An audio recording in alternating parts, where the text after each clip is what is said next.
इस वीडियो के अंदर हम फाइनेंशियल रिस्क मैनेजमेंट की बात करने वाले हैं, एफआरएम कोर्स की, जो कि एक यूएस बेस्ड कोर्स है। और ये भी समझेंगे क्या इंडिया में रह करके ये कोर्स करने से आपको कोई फायदा होगा। हाय, मैं हूँ CA Gaurav Sabharwal, A team commerce academy Indore से। आइए बात करते हैं। Welcome to career Tuesdays on the move. यहाँ पर हम करियर और मोटिवेशन से रिलेटेड अनबायस्ड वीडियोस बनाते हैं। Welcome back. देखिए, ऐसा है कि बिजनेस के अंदर रिस्क है, ये तो सबको पता है। और रिस्क को आइडेंटिफाई करना और उसको मैनेज करना बहुत ज़रूरी होता है, क्योंकि अगर ऐसा नहीं किया तो कितनी भी बड़ी कंपनी हो, कितना भी प्रॉफिट कमा रही हो, कितना भी स्टेबल उनका प्रॉफिट हो, अगर एक बड़े इम्पैक्ट वाले रिस्क को आइडेंटिफाई नहीं किया तो उस बिजनेस का सर्वाइवल के भी कोई अते पते नहीं होते। और यही काम करता है फाइनेंशियल रिस्क मैनेजर। कुछ रिस्क ऐसे होते हैं जिन्हें अवॉइड किया जा सकता है, कुछ रिस्क ऐसे हो सकते हैं जिन्हें कम्प्लीटली ट्रांसफ़र किया जा सकता है इंश्योरेंस वगैरह करा करके, और कुछ रिस्क ऐसे होते हैं जिसे कि आप किसी के साथ पार्टनर करके बांट सकते हैं आपस में, और उसका इम्पैक्ट अपने ऊपर कम कर सकते हैं। जबकि कुछ रिस्क ऐसे होते हैं जिन्हें बेयर करना ही पड़ता है। अब ऐसा तो है नहीं कि अब्रॉड के अंदर ही रिस्क होते हैं, रिस्क तो हर बिजनेस में होते हैं, अब्रॉड में हो या इंडिया में। इसलिए भले ही एफआरएम यूएस का कोर्स है, उसका रिकॉग्निशन इंडिया और अब्रॉड दोनों में है, और जॉब्स भी इंडिया और अब्रॉड दोनों में अवेलेबल होती है, इवन दो एफआरएम एक यूएस बेस्ड कोर्स है।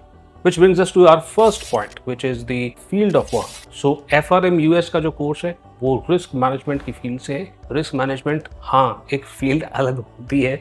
बड़े बड़े बिजनेसेस और स्पेशली फाइनेंशियल सेक्टर के जो बिजनेसेस होते हैं उनको रिस्क मैनेज करना बेहद ज़रूरी होता है। अगर रिस्क मैनेज नहीं करते तो कभी भी बिजनेस के सर्वाइवल पे बात आ सकती है। पास्ट में ऐसा हो चुका है, कई सारे बैंक्स ने रिस्क असेसमेंट को इंपॉर्टेंस नहीं दिया, और बहुत ही रीसेंट हिस्ट्री में सिलिकॉन वैली बैंक के साथ ऐसा हुआ था। आप जाकर के न्यूज़ चेक कर सकते हैं। उस बैंक के रिस्क कमेटी ना होने के कारण एक बहुत ही ऑब्वियस से रिस्क वो पहचान नहीं पाए थे और बैंकरप्सी के कगार तक पहुंच गए थे। फिलहाल आपको ये जानना भी जरूरी है कि एलिजिबिलिटी के लिए आपको क्या करना है। तो देखिए, ऐसा कोई परसेंटेज क्राइटेरिया तो नहीं है। आप चाहें तो क्लास 12th के बाद इस कोर्स की प्रिपरेशन शुरू कर सकते हैं, बट मैं रेकमेंड नहीं करूंगा कि इमीडिएटली क्लास 12th के बाद आप इसको करें। एफआरएम ना थोड़ा सा कॉम्प्लिकेटेड टॉपिक होता है, इसमें मैथ्स वगैरह, स्टैटिस्टिक्स वगैरह का भी काफ़ी तगड़ा इस्तेमाल होता है। तो मेरे हिसाब से कि ग्रेजुएशन का एक आध साल आपको कर लेना चाहिए, फाइनेंस की थोड़ी बहुत नॉलेज एक्वायर करने की कोशिश करना चाहिए, और फिर अपना ग्रेजुएशन के सेकेंड या थर्ड ईयर से आपको शुरुआत करनी चाहिए एफआरएम की प्रिपरेशन की और एग्जाम देने की। और आगे बढ़े इससे पहले रिस्क मैनेजमेंट की फील्ड के अंदर मेरा भी पर्सनल एक्सपीरियंस है जो मैं आपसे शेयर कर लेना चाहता हूँ। मैं इन्वेस्टमेंट बैंक के अंदर एक ऐसी फील्ड में काम कर चुका हूँ जहाँ पर रिस्क को डेली बेसिस पे मेजर किया जाता है, और ये स्टॉक एक्सचेंजेस की रिक्वायरमेंट होती है, यानी कि ये कंपलसरी है, ऑप्शनल नहीं है। इन रिस्क को असेस करने के बाद उस बैंक को किसी भी टफ सिचुएशन को मैनेज करने के लिए उनके पास कितनी capital at a certain point of time stored होनी चाहिए उनके अकाउंट्स में, वो रोज कैलकुलेट करनी होती है। और अगर उसमें कोई कमी है तो उसके अंदर और पैसे डाले जाते हैं in order to make sure कि कैपिटल एडिक्वेसी रहे। और यही मेरा काम रोज होता था। अब इसके अंदर हमारे पास रिस्क के जो फिगर्स हैं वो रिस्क के डिपार्टमेंट से आते थे, जहां पर एफआरएम्स और सीएफएस और एमबीए साथ में मिलकर के इन फिगर्स को कैलकुलेट करते थे, और इन फिगर्स का इस्तेमाल करके हम कैलकुलेट किया करते कि कितनी कैपिटल उस दिन रिक्वायर्ड है। काफी क्रूशियल कैलकुलेशन होता था और उसे रोज विदाउट फेल करना कंपलसरी था। और ये जो मैं आपको बात बता रहा हूँ, ये मैं 2010 की बात बता रहा हूँ। 2010 से लेकर अब तक इतने साल बीत चुके हैं और रिस्क मैनेजमेंट की जो इंपॉर्टेंस है और बढ़ गई है। तब तो हमारा एक रिलेटिवली छोटा सा डिपार्टमेंट होता था, अब इन्वेस्टमेंट बैंक्स के अंदर रिस्क मैनेजमेंट के लिए बड़े बड़े डिपार्टमेंट्स होते हैं। And not just investment banks, commercial banks जिसके अंदर आपका और मेरा अकाउंट है, उन लोगों के लिए भी एफआरएम अब बहुत ज्यादा क्रूशियल हो गया है, और कई सारे लॉज और रेगुलेटरी रिक्वायरमेंट्स में इसको मेंशन किया गया है, कंपलसरी किया गया है। और ऑब्वियसली इंडियन बैंक्स भी इन सारी रेगुलेटरी रिक्वायरमेंट्स को फॉलो करते हैं। चलो जी, फटाफट से कोर्स का एक ओवरव्यू सा ले लेते हैं। सबसे पहले तो मैं आपको बता दूं कि यहाँ पर दो पार्ट्स होते हैं, एफआरएम का पार्ट 1 और पार्ट 2। यहाँ कुल मिला के 4 घंटे के आपके एग्जाम्स होते हैं। पार्ट 1 के अंदर 100 मल्टीपल चॉइस क्वेश्चन होते हैं, पार्ट 2 के अंदर 80 मल्टीपल चॉइस क्वेश्चन होते हैं। अब ये जो पार्ट 1 है ये बेसिक्स को कवर करता है, और इन बेसिक्स की एप्लीकेशन को आप सीखते हैं पार्ट 2 के अंदर। इट्स बेसिकली मीन्स कि अनलाइक सीएमए यूएसए, वहाँ पर भी पार्ट 1 पार्ट 2 होते हैं जो किसी भी ऑर्डर में दिए जा सकते हैं, ऐसा एफआरएम में नहीं हो सकता। पहले आपको पार्ट 1 क्लियर करना है, उसके बाद ही आप एफआरएम पार्ट 2 के एग्जाम को दे पाएंगे। नाउ एफआरएम का सिलेबस कुछ ऐसा है कि अगर एक आम व्यक्ति इवन कॉमर्स बैकग्राउंड से हो एफआरएम के सिलेबस को देखने की कोशिश करेंगे तो उनको क्लैरिटी मिलने में दिक्कत हो सकती है। मैं इतना फिलहाल यहाँ पर बता देता हूँ कि यहाँ पर मैथ्स और स्टैटिस्टिक्स का काफ़ी इस्तेमाल होता है। तो अगर आप मैथ्स से काफ़ी इंटिमिडेट होते हैं तो आई वुड एडवाइस कि पहले मैथ्स के ऊपर थोड़ा सा काम कर लें और साथ ही साथ में फाइनेंस के कॉन्सेप्ट को भी जान लें, उसके बाद ही एफआरएम शुरू करें। फिलहाल इस कोर्स को करने में आपको तकरीबन 8 से 10 महीने का समय लग सकता है। यहाँ पर एग्जाम साल में 3 बार होते हैं, मई, अगस्त और नवंबर के अंदर। देखिए यूजुअली स्टूडेंट्स पहले पार्ट 1 देते हैं, उसके बाद पार्ट 2 का एग्जाम देते हैं। एक बार पार्ट 1 क्लियर हो जाता है अगली एग्जाम विंडो में दे सकते हैं, बट एफआरएम ये अलाउ करता है कि भाई दोनों की प्रिपरेशन आप साथ में कर लें और एक ही एग्जाम विंडो के अंदर पार्ट 1 और पार्ट 2 दे दें। यानी कि जैसे मई में एग्जाम है तो मई में ही दोनों आपने एग्जाम दे दिए। बट यूजुअली ये रिकमेंडेड नहीं किया जाता क्योंकि इसके बिना भी 8 से 10 महीने में जब कोर्स हो जाता है और एग्जाम फीस काफ़ी इसकी तगड़ी है तो अननेसेसरी रिस्क नहीं लेना चाहिए। ऑब्वियसली बात है कि ये कंप्यूटर बेस्ड एग्जाम्स होते हैं और यहाँ पर 100% एमसीक्यूज होते हैं and yes there is no negative marking here. On an average तकरीबन 50% स्टूडेंट्स जो एफआरएम पार्ट 1 और पार्ट 2 के एग्जाम्स को देते हैं वो इस एग्जाम को क्लियर कर पाते हैं। किसी अच्छी जगह से आप पढ़ाई करते हैं, प्रॉपर आपको गाइडेंस मिलती है तो आपके चांस एफआरएम को क्लियर करने के तो 60-70% तक भी पहुँच सकते हैं। हाँ, बट ये तो है कि अगर फेल हो गए तो एग्जाम फीस दोबारा देनी पड़ सकती है, जो काफ़ी बड़ा फिगर होता है। कॉस्ट के बारे में आगे चल करके हम बात करते हैं। एग्जाम्स क्लियर करने के अलावा एफआरएम आपसे मांगता है 2 साल का रेलेवेंट वर्क एक्सपीरियंस। पहले 5 साल की रिक्वायरमेंट हुआ करती थी कि भाई एफआरएम पार्ट 2 का एग्जाम क्लियर कर लिया, उसके बाद 5 साल के अंदर आप ये रिक्वायरमेंट पूरी कर लें। बट अब ये रिक्वायरमेंट चेंज हो गई है, अब रिलैक्सेशन आ गया और ये 2025 में ही आया है कि अब आप 5 नहीं 10 साल के अंदर ये 2 साल का वर्क एक्सपीरियंस जो है कभी भी प्रूव कर सकते हो कि हमने कंप्लीट कर लिया है और एफआरएम का लाइसेंस ले सकते हैं।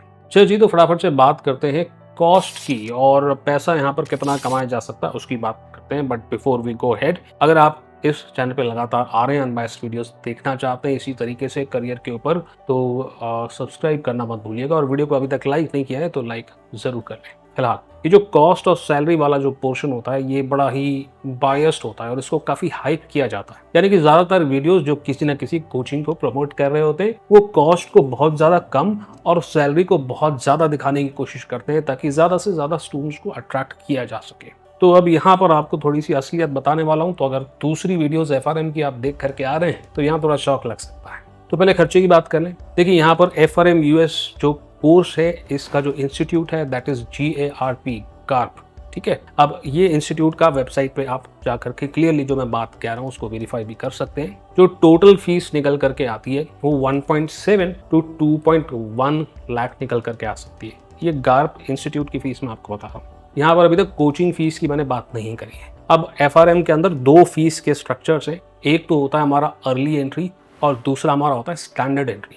तो स्टैंडर्ड एंट्री के अंदर एग्जाम फीस जो है थोड़ी ज़्यादा महंगी होती है, अराउंड $800 होती है, और जो अर्ली एंट्री है उसके अंदर $600 होती है। अब ये जो एक्सचेंज रेट है इसके अलावा आपको एक एनरोलमेंट फीस भी देनी होती है। इन सबको अगर मिला लिया जाए तो अर्ली एंट्री के लिए मैंने आपको बताया 1.7 और जो आपका स्टैंडर्ड एंट्री है उसके लिए मैंने आपको तकरीबन 2.1 लाख के आसपास का खर्चा बताया है। अब यूजुअली होता ये है कि इंस्टीट्यूट्स कोचिंग मिला करके 1.3 1.5 के आसपास का फिगर बताते हैं, विच इज़ एब्सोल्युटली रॉन्ग।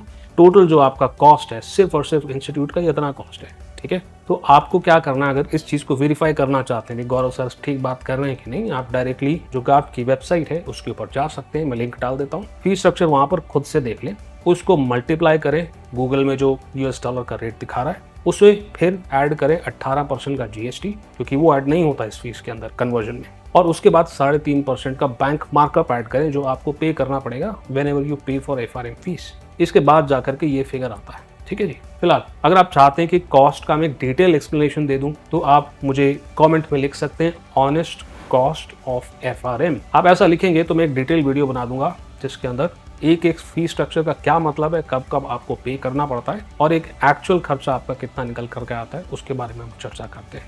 फिलहाल कोचिंग फीस की हम बात करें तो कोचिंग फीस भी बहुत वेरी करती है, बट पर पार्ट में एवरेज पकड़ करके चलते हैं, बीच का, ना एक्सट्रीम ना कम। 40,000 पर पार्ट का आपका फीस आ सकता है कि टोटल कॉस्ट आपकी कोचिंग की 80,000 के आसपास हो जाती है। तो अब गार्प की और कोचिंग की फीस मिलाते हैं तो 2.5 लाख से 3 लाख के आसपास आपका जो है खर्चा एफआरएम को करने के लिए आएगा।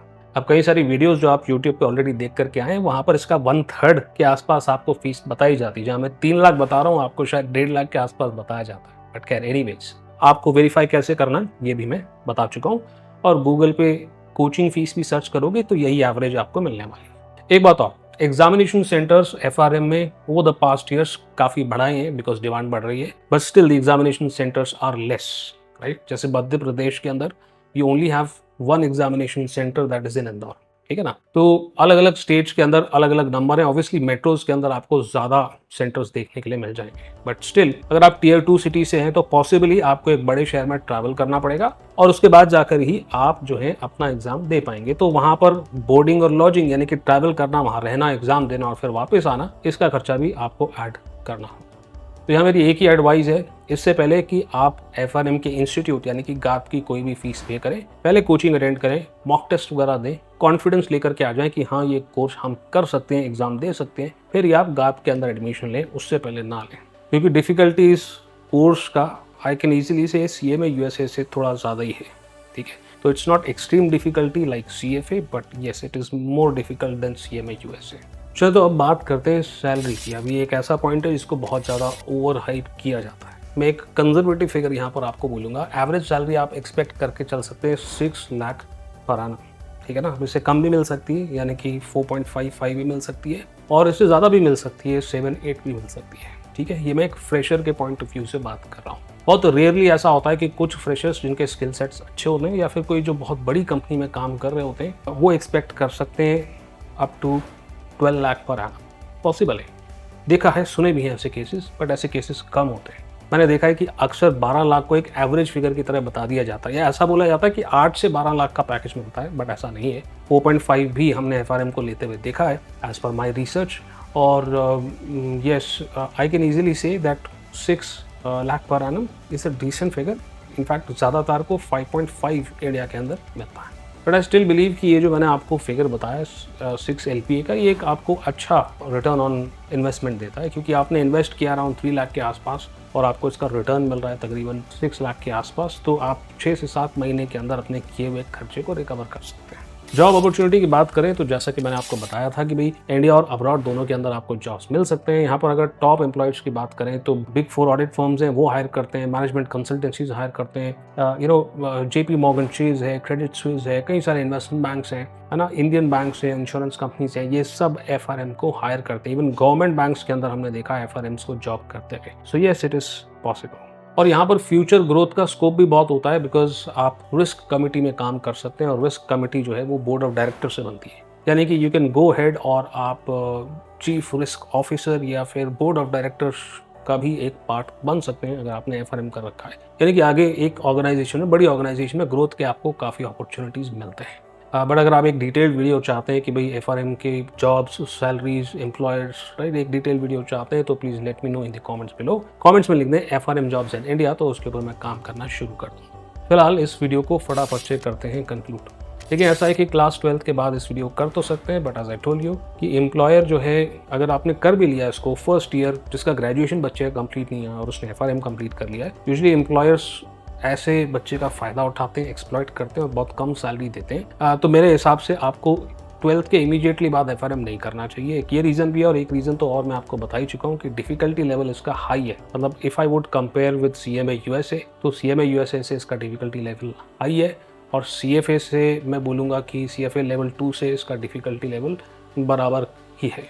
As far as combination is concern, तो MBA फाइनेंस और CMA USA दोनों के सिनेरियो में मैंने देखा है कि अगर वो ऑलरेडी इंश्योरेंस कंपनी या बैंक्स में काम कर रहे होते हैं, वहाँ रिस्क मैनेजमेंट में पोजीशंस वगैरह ओपन होती हैं या उनको आगे बढ़ने का वहाँ मौका मिलता है, तो मैंने देखा है कि ये लोग भी एफआरएम करते हैं। तो आप लिंक्डइन पे भी देखेंगे तो आप ऐसी कॉम्बिनेशन ज़रूर देखने को आपको मिल सकती है। नीडलेस टू से कि CFA के साथ भी एफआरएम एक अच्छा कॉम्बिनेशन हो सकता है। CFA के अंदर भी रिस्क मैनेजमेंट कवर होता है, बट वो इतने डिटेल में कवर नहीं होता, कम डिटेल में होता है। तो आप CFA के बाद एफआरएम भी कर सकते हैं अगर आपने रिस्क मैनेजमेंट के अंदर स्पेशलाइजेशन करना है तो, या आपको कोई जॉब अपॉर्चुनिटी एफआरएम के लिए मिलती है तो। बट ऐसा डे 1 से आप सोच के चल रहे हो कि नहीं हम CFA प्लस एफआरएम करेंगे, that is a stupid plan to have. अगर आपको अपॉर्चुनिटी मिलती है और रिस्क मैनेजमेंट CFA के साथ करने की वजह से आपको प्रमोशन या अच्छी सैलरी मिल सकती है इन योर करियर, तो ही आपको इस कॉम्बिनेशन के बारे में सोचना होता है। अदरवाइज एफआरएम और CFA ये अपने आप में ही काफ़ी स्ट्रॉन्ग कोर्सेज होते हैं जिन्हें कंप्लीट करना अपने आप में मुश्किल होता है।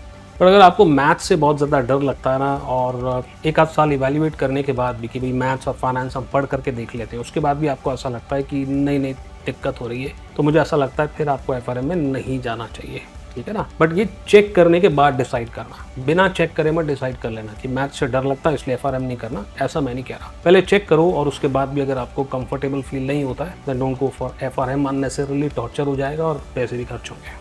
एंड आई एम श्योर आप में से कई लोग चाहते हैं कि भाई एफआरएम और सीएफए को आप कंपेयर कर दें, तो यस कई लोग बोल चुके हैं। अगर आप अभी भी उस वीडियो को चाहते हैं तो कमेंट में लिख दें एफआरएम वर्सेस सीएफए, उसके ऊपर भी मैं सोच रहा हूँ कि एक वीडियो फटाफट से लेकर के आए। मैं उम्मीद करता हूँ कि इस एनालिसिस से आपको मदद मिली होगी एफआरएम के बारे में समझने में। आपको डिस्क्लेमर्स भी मिले होंगे कि अगर हम इस कोर्स में एंटर करना चाहते हैं तो किन किन बातों का हमको ध्यान रखना है, खर्चे कितने होंगे, कमाई कितनी होगी। एंड आई होप कि आपको एक इन्फॉर्म डिसीजन लेने में ये वीडियो से मदद मिलेगी। अगर मिली है तो प्लीज़ वीडियो को लाइक करना मत भूलिएगा, और यहाँ तक पहुँच गए चैनल को सब्सक्राइब नहीं किया है तो सब्सक्राइब जरूर कर लें। मैं आपसे मिलता हूँ, दैट्स राइट, अगले वीडियो में।